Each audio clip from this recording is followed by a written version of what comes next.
Hello. In July 2011, all of Mexico was engulfed in shock and horror when a chilling video surfaced showing Felix Gamez Garcia and his uncle Barnabas Gamez being dismembered with a chainsaw. The brutality of notorious drug cartels had crossed all limits, from executions to burning victims alive, leaving the entire nation shuddering. The story began on January 22, 2009, when one of Mexico's most wanted criminals, Santiago Lopez, was captured by the Mexican army at a house in the Baja Seasons neighborhood of Tijuana. He had been partying for several days, unaware that death awaited him. His nickname, El Pozolero, means the stew maker, a name that refers to the cruel methods he employed. Santiago became infamous for dissolving over 300 bodies in acid at his farm in Ensenada, 70 miles south of the border. He was one of the pioneers in employing the brutal execution method known as El Giso. The El Giso method is simple yet extremely horrifying. The victim is stuffed into a large drum, which is then filled with gasoline or acid and ignited, turning the drum into an incinerator. Who invented this technique remains a mystery, but some Mexican cartels have become notorious for this savage form of execution. To carry it out, a large drum is filled with water and concentrated sulfuric acid, creating boiling waves and spewing hot liquid. Once the mixture is ready, the victim is submerged while still breathing, enduring indescribable pain. Santiago Lopez was born into a poor family in Sinaloa in April 1964, and he struggled with life from a very young age. At 13, he worked as a construction worker, and by the 1990s, he decided to move to Tijuana in search of new opportunities. However, when his sister was raped by members of a criminal organization, Santiago had no choice but to seek revenge. He joined the Tijuana cartel through a childhood friend, El Teo. As time passed, Santiago quickly climbed the ranks of the cartel, and his determination and brutality caught the attention of the kingpin Efrain Perez. One fateful day, Perez assigned him the horrific task of handling corpses with a salary of $600 per week. From then on, Santiago's life entered a bloody chapter. He began liquefying bodies using a highly unique method, submerging corpses in acid. The bodies were placed in a tank filled with acid and sodium hydroxide, stirred well, and heated to high temperatures for at least 8 hours until they completely dissolved. However, some parts such as teeth, nails, and small bone fragments could not dissolve, and Santiago would discard them in a wasteland, burn them with gasoline, and bury them. After his arrest, Santiago confessed to his crimes, stating that he had handled over 300 bodies by stuffing them into a container of alkaline solution. What remained was dumped into a pit in the eastern hills of Tijuana. Investigators discovered approximately 14,000 body fragments buried on his farm, a horrifying testament to the brutality of drug cartels in Mexico.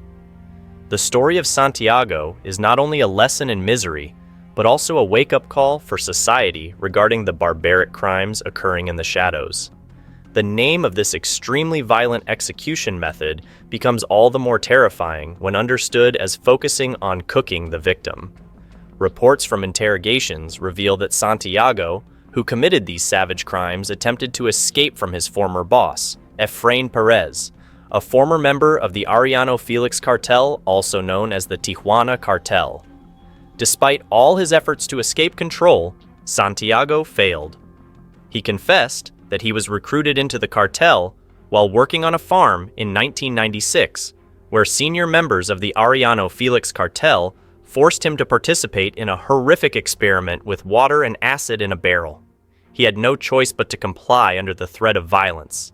The truth of this claim remains unknown, but the fact is that Santiago carried out these barbaric acts for years until he was finally captured in 2012. Initially, he was sentenced to just 10 years in prison, with the possibility of release in April 2022, which outraged many families in Tijuana. However, on February 5, 2024, his sentence was increased by an additional 30 years, bringing him back to his nightmares. The El Giso method became a favorite tool of cartel leaders to eliminate enemies and traitors. The brutality and effectiveness of this method are unimaginable, with victims bound hand and foot, waiting to be stuffed into a barrel of oil while still conscious, feeling every horrifying second. The terrifying legacy of this method serves as a stark reminder of the cruelty within the world of organized crime. The cartels didn't just torture but killed their victims in the most savage ways.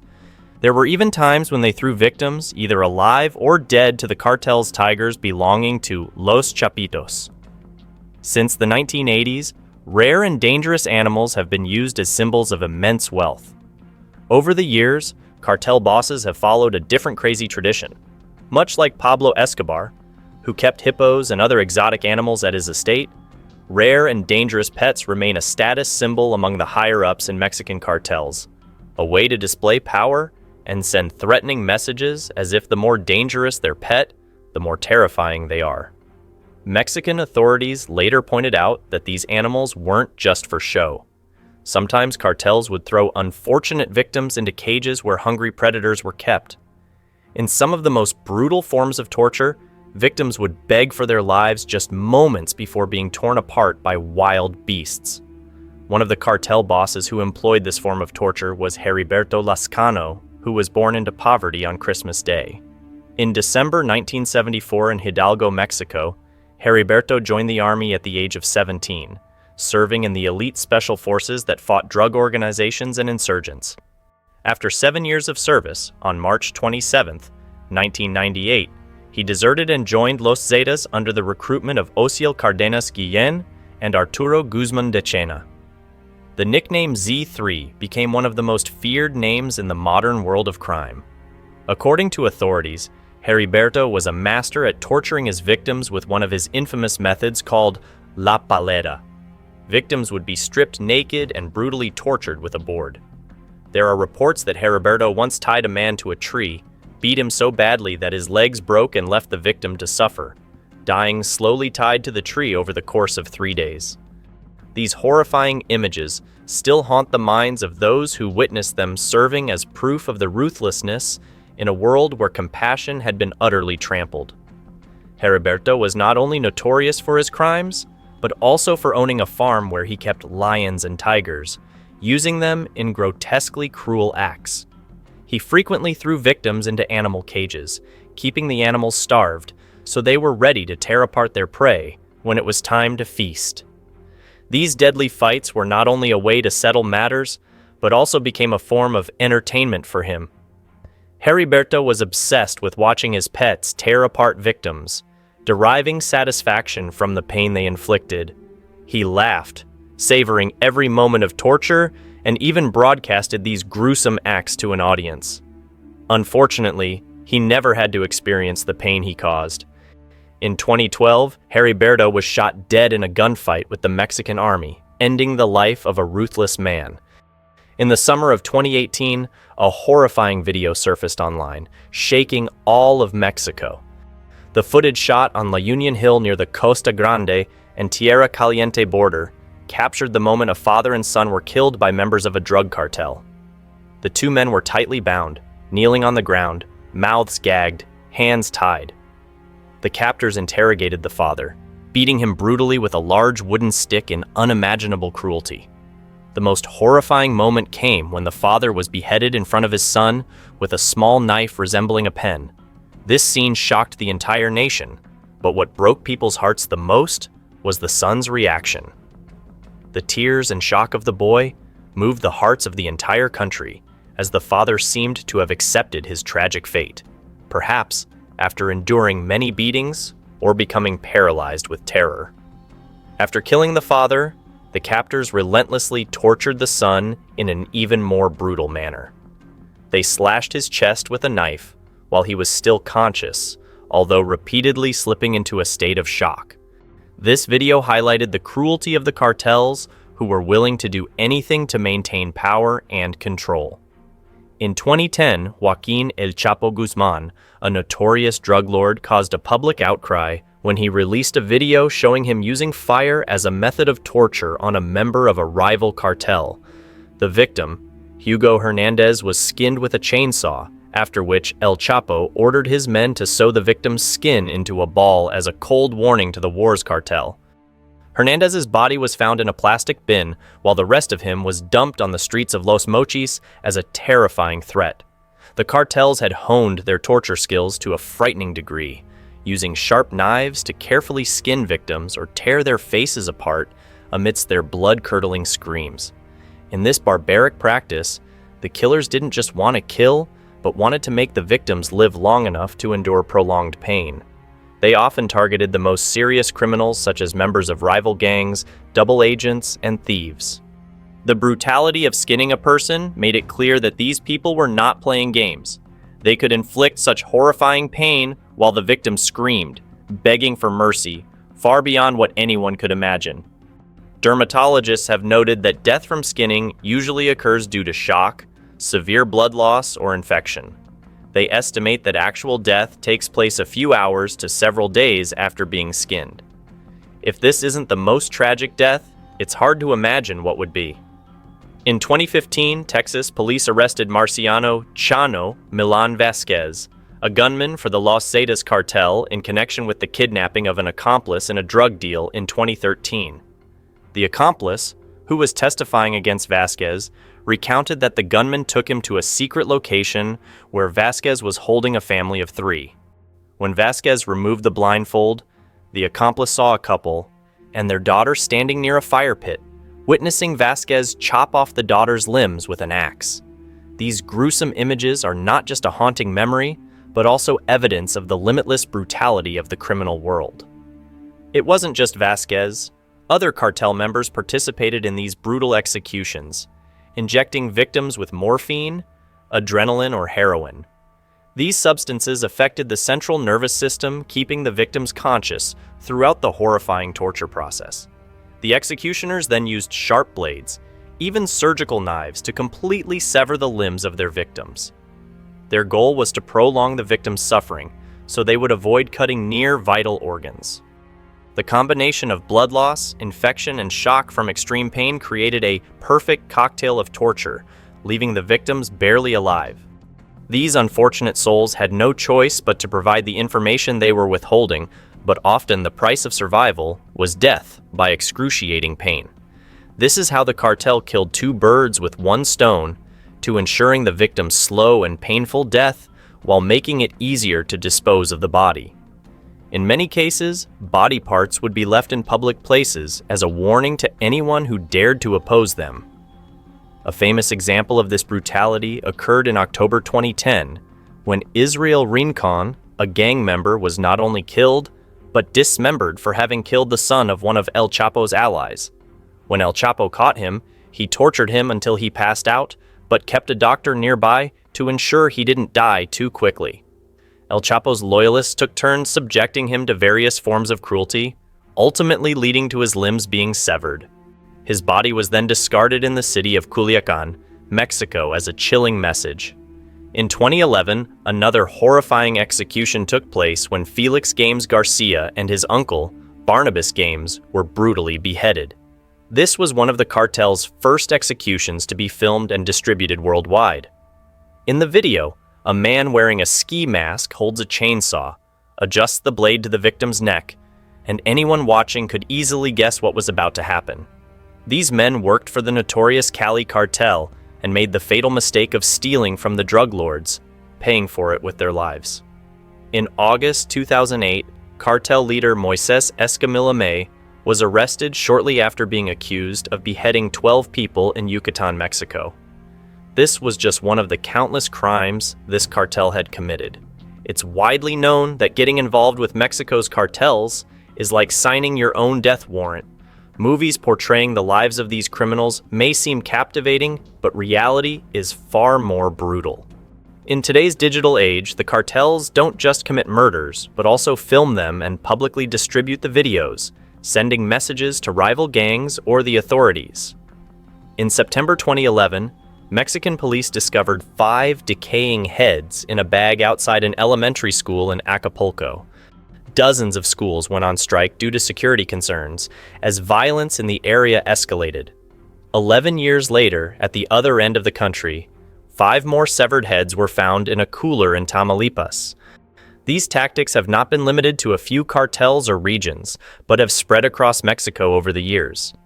They don't just behead rival gang members, but also target journalists who have criticized their operations, sending a clear message to anyone daring to speak out against them.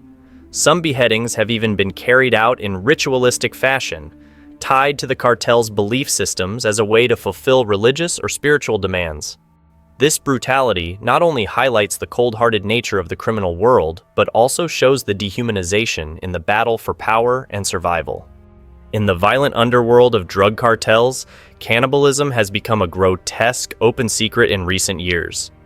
The CJNG, under the leadership of El Mencho, has dominated the headlines with accusations of such horrific behavior.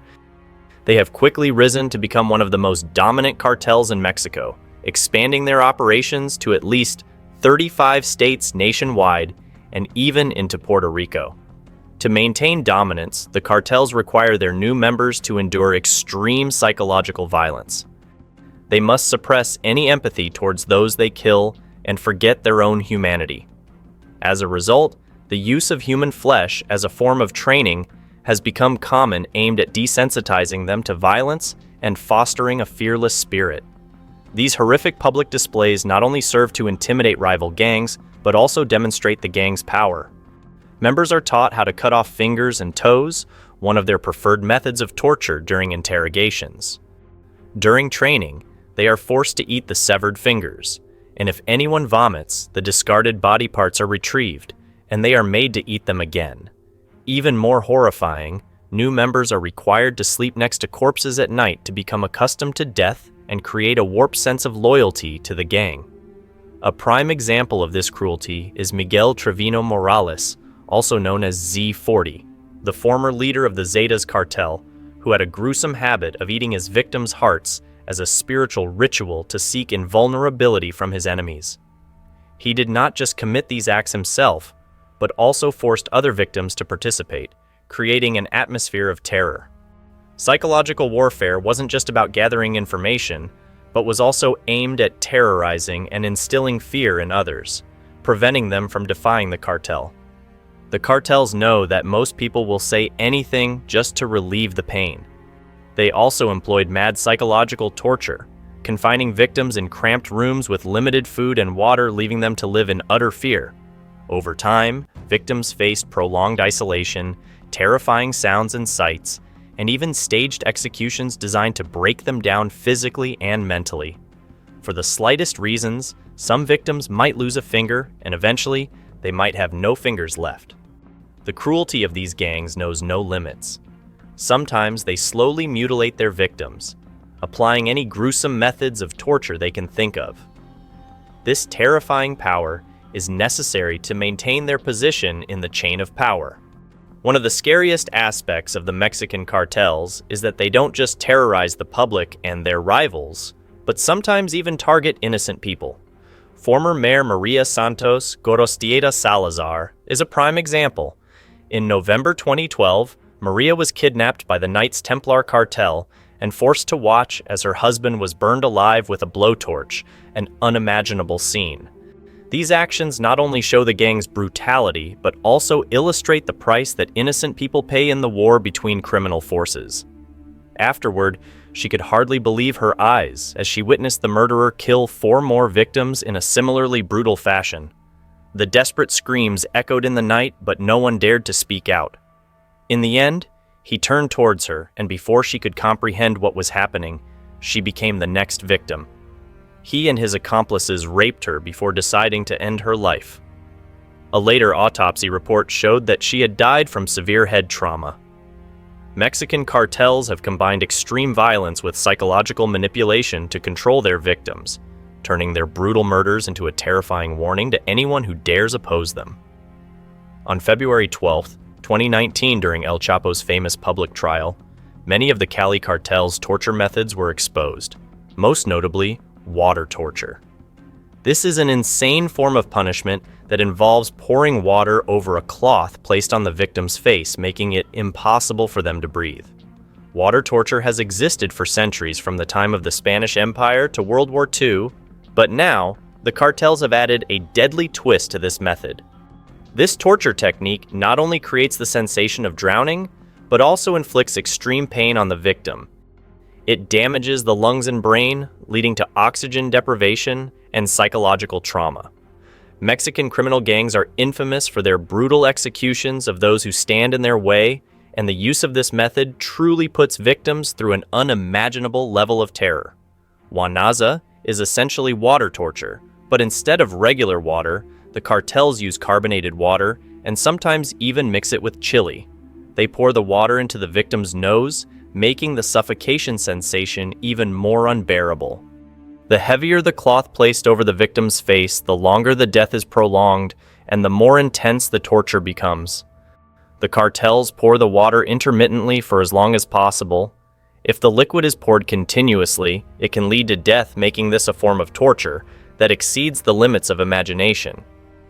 In 2016, Mexican authorities discovered a body hanging from a bridge in Tijuana, just 10 meters from the U.S. border. The Santiago Union Tribune reported that from January to October 2018, drug trafficking had led to the deaths of more than 1,250 people in Tijuana.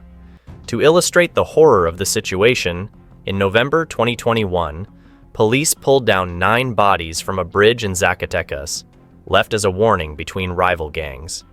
This was an act of revenge for the dismemberment of 14 men, possibly from the Los Zetas group, who were found in a minivan in Nuevo Laredo. The bodies had been hanging since about 6 a.m. and remained there for around 4 hours before police arrived. Hanging bodies in public sends a message of territorial control in disputed areas. These victims are often mutilated, abused, and simply hung up with signs for everyone to see. This brutality is not just unique to the cartels, as these methods originated in Europe about 500 years ago, and even the Taliban has used them.